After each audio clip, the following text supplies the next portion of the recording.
मैं doctor Lalita Sharma BCom part third business administration paper second optional paper विज्ञापन एवं विक्रय प्रबंध पढ़ाऊंगी। आज हम पढ़ेंगे विज्ञापन का अर्थ एवं परिभाषा। विज्ञापन से तात्पर्य किसी भी कार्य या उपाय से है जिससे लोगों का ध्यान किसी विचार, उत्पाद या सेवा के प्रति आकर्षित किया जा सके। विज्ञापन को परिभाषित करते हुए ही जॉन ई कैडी ने लिखा है कि विज्ञापन मुद्रित विक्रय कला है, अर्थात विज्ञापन से आशय विचारों, माल या सेवाओं के संवर्धन का लिखित, मौखिक, मुद्रित, दृश्यमय, चित्रात्मक या लेखाचित्रीय रूप में अवैतनिक प्रस्तुतिकरण से है, जो व्यावसायिक संस्थाओं द्वारा भुगतान करके विक्रय वृद्धि के उद्देश्य से किया जाता है। विज्ञापन के प्रायोजक द्वारा भुगतान प्रदत्त एक व्यवसायिक क्रिया भी है जो जनसंपर्क माध्यमों के द्वारा प्रायोजकों के विचारों, माल अथवा सेवाओं का प्रचार प्रसार करते हैं ताकि जनसमूह का आचरण एवं व्यवहार प्रायोजकों की अपेक्षाओं के अनुरूप हम अभिप्रेरित कर सके। विज्ञापन का प्रस्तुतिकरण हम विभिन्न माध्यमों के द्वारा करते हैं। जनसंपर्क माध्यमों यथा समाचार पत्र पत्रिकाओं, रेडियो, टेलीविजन आदि से किया जाता है। इसके अतिरिक्त विज्ञापन संदेश का प्रस्तुतिकरण हेतु posters, boards, plates, banners, calendars, diarrhoea तथा भेंट में दिए जाने वाले उत्पादों का भी हम उपयोग करते हैं। इतना ही नहीं, आपने जब सफर करते हैं तो देखा होगा कि परिवहन के साधनों, दीवारों, आकाशीय गुब्बारों आदि का भी विज्ञापन का प्रस्तुतिकरण करने के लिए प्रयोग किया जाता है। अब हम विज्ञापन की परिभाषा देखते हैं। अमेरिकी विपणन संघ के अनुसार विज्ञापन किसी ज्ञात प्रयोजक द्वारा भुगतान कर विचारों, माल या सेवाओं का किया गया अवैतनिक प्रस्तुतिकरण तथा संवर्धन का रूप है। अमेरिकी विपणन संघ का कहना है कि प्रायोजक के द्वारा भुगतान करके अपनी विचारों को, माल को या सेवाओं का अव्यक्तिगत प्रस्तुतिकरण किया जाता है जिससे विक्रय में वृद्धि की जा सकती है, विक्रय संवर्धन किया जाता है। दूसरी डेफिनेशन आती है वेल्स बर्नेट के अनुसार विज्ञापन किसी निश्चित प्रायोजक का भुगतान प्रदत्त अवैतनिक संदेश है जिससे श्रोताओं, पाठकों, दर्शकों आदि को प्रभावित या अभिप्रेरित करने हेतु जन समूह माध्यमों का उपयोग किया जाता है। कहने का तात्पर्य कि वेल्स एवं बर्नेट कहते हैं कि प्रायोजक के द्वारा श्रोताओं को, पाठकों को, दर्शकों को हम अभिप्रेरित करते हैं, उन तक अपना संदेश पहुंचाने का कार्य विज्ञापन के द्वारा करते हैं। अब आती हैं विज्ञापन की विशेषताएं एवं प्रकृति। विज्ञापन की पहली विशेषता आती है अवैतनिक प्रस्तुतिकरण। इसके अंतर्गत संदेशों का अवैतनिक प्रस्तुतिकरण करना ही संभव है। विज्ञापन से विज्ञापक या प्रायोजक तथा जनता या ग्राहकों के बीच व्यक्तिगत संपर्क नहीं हो पाता है। इसके विपरीत व्यक्तिगत विक्रय की दशा में विक्रयकर्ता एवं ग्राहकों के बीच व्यक्तिगत संपर्क स्थापित हो जाता है, अर्थात संदेशों का व्यक्तिगत रूप से आदान प्रदान किया जाता है। दूसरी विशेषता आती है सार्वजनिक प्रस्तुतिकरण। विज्ञापन का इसके संदेशों के द्वारा सार्वजनिक प्रस्तुतिकरण किया जाता है, किसी व्यक्ति विशेष को केंद्रित करके नहीं किया जाता है। विज्ञापन वह संदेश है किसी व्यक्ति विशेष तक सीमित नहीं रह पाता बल्कि जनता में प्रत्येक व्यक्ति को वह संदेश प्राप्त हो सकता है। तीसरी विशेषता आती है लक्षित जन समूह केंद्रित विशेषता। विज्ञापन यह किसी विशिष्ट जन समूह अथवा दर्शकों, पाठकों, श्रोताओं के समूह को लक्ष्य बनाकर या केंद्र बिंदु मानकर किया जाता है। ये जन समूह आयु, लिंग के आधार पर, जैसे बच्चे, किशोर, वयस्क, स्त्री, पुरुष, कोई भी हो सकता है।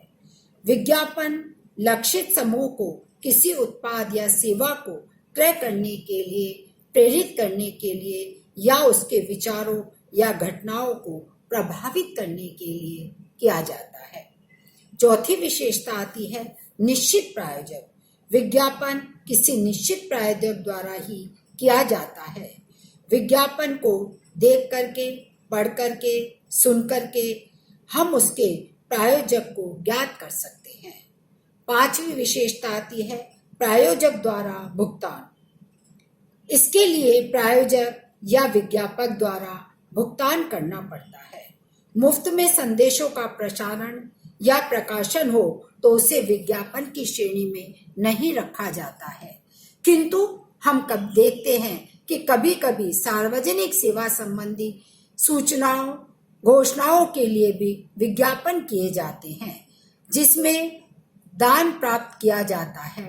और विज्ञापन में सामान्यतः विज्ञापन संदेश के नीचे दानदाता का नाम भी लिखा जाता है।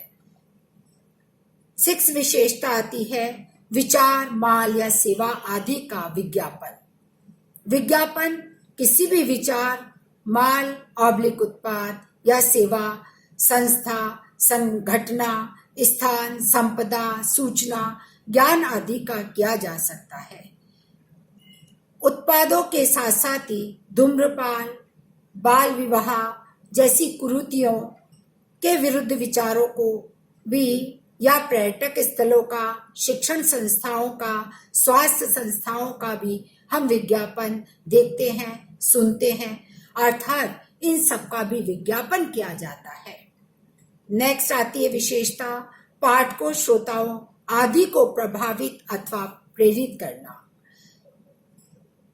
सामान्यतः विज्ञापन का उद्देश्य पाठकों, श्रोताओं, दर्शकों की भावनाओं को प्रभावित करना होता है, किंतु कभी कभी हम कुछ ऐसे विज्ञापन देखते हैं जिनका उद्देश्य केवल पाठकों, श्रोताओं आदि को किसी विचार, उत्पाद, सेवा, घटना अथवा संस्था के संबंध में जानकारी देना अथवा अवगत करवाना होता है। 8वीं विशेषता आती है नियंत्रित संदेश। विज्ञापन द्वारा दिए जाने वाले संदेश की विषय वस्तु पूर्णतः विज्ञापक द्वारा नियंत्रित होती है, अर्थात इसके द्वारा किसी संदेश का ठीक उसी प्रकार एवं विधि से प्रस्तुतिकरण किया जाता है जिस रूप एवं विधि से विज्ञापक या प्रायोजक उसे प्रस्तुत करना चाहता है। नेक्स्ट विशेषता आती है अनुनय। विज्ञापन में विज्ञापक द्वारा संदेश विनय पूर्वक अनुग्रह के साथ प्रस्तुत करता है, न कि आदेश के रूप में। वह अपने संदेश को विनय के रूप में इसलिए प्रस्तुत करता है कि श्रोता, पाठक या दर्शक प्रायोजक की इच्छा के अनुरूप अपना आचरण या क्रय कर सके। 10वीं विशेषता आती है पक्षपातपूर्ण। विज्ञापन संदेश सविनय अवश्य होता है, किंतु यह पक्षपात रहित या तटस्थ नहीं होता है।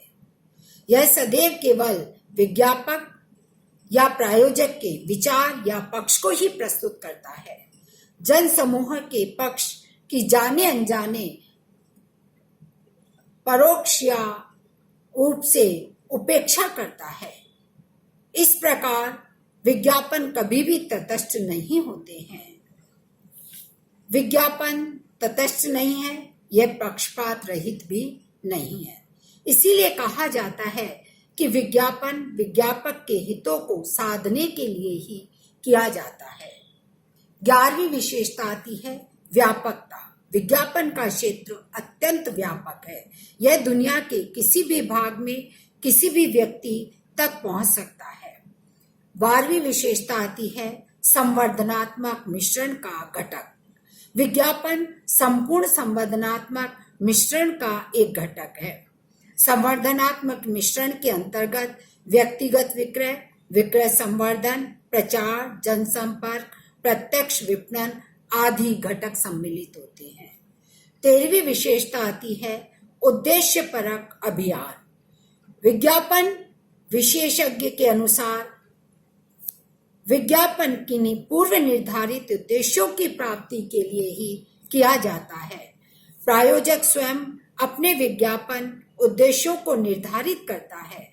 उन्हीं की प्राप्ति के लिए विज्ञापन अभियान का संचालन एवं निर्देशन करता है। नेक्स्ट विशेषता आती है सार्वभौमिकता। विज्ञापन सार्वभौमिक है।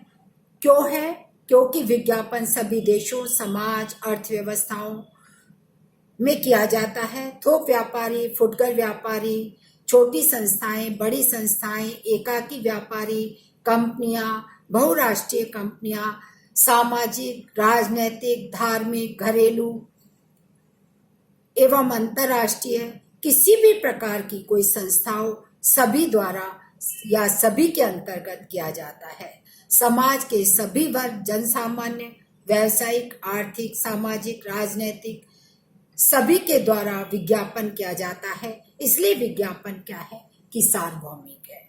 नेक्स्ट विशेषता आती है विभिन्न माध्यम। विज्ञापन हेतु विभिन्न माध्यमों का उपयोग किया जाता है। अभी मैंने शुरू में भी आपको बताया। इन माध्यमों में दृश्य, श्रव्य, पठनीय सभी प्रकार के माध्यम सम्मिलित होते हैं, जैसे टीवी, रेडियो, इंटरनेट, इलेक्ट्रॉनिक्स माध्यम आदि। पत्र पत्रिकाएं ये मुद्रित के अंतर्गत आते हैं। इसके अतिरिक्त board, banner, poster, sticker, display card आदि भी आते हैं। कैलेंडर, डायरियां, टी शर्ट्स जैसे उपहार भी उत्पादों का विज्ञापन संदेश प्रसारित करते हैं। 16वीं विशेषता आती है एक मार्गीय संदेश प्रशासन।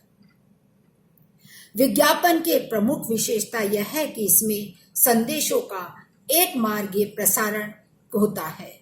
यह क्रिया में विज्ञापक का संदेश पाठकों, श्रोताओं आदि तक पहुंचाया जाता है, जबकि पाठकों, श्रोताओं आदि का संदेश विज्ञापक तक नहीं पहुंचता है।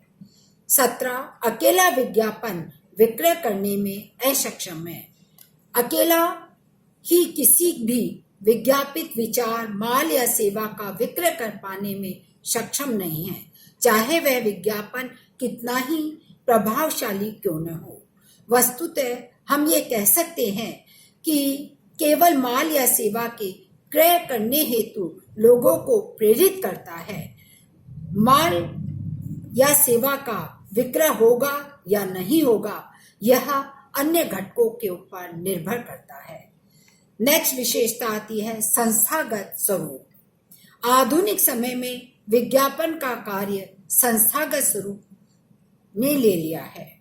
इस कार्य में अनेक राष्ट्रीय, अंतर्राष्ट्रीय स्तर के पेशेवर संगठन कार्य कर रहे हैं। विज्ञापन कार्य में ऐसे पेशेवर संगठनों की सेवाएं बहुत ही महत्वपूर्ण होती जा रही हैं। नेक्स्ट विशेषता आती है नियमन एवं नियंत्रण। आधुनिक युग में विज्ञापन का विधिवत नियमन एवं नियंत्रण किया जाता है। इसके नियमन एवं नियंत्रण हेतु अनेक पृथक कानूनों का निर्माण किया गया है।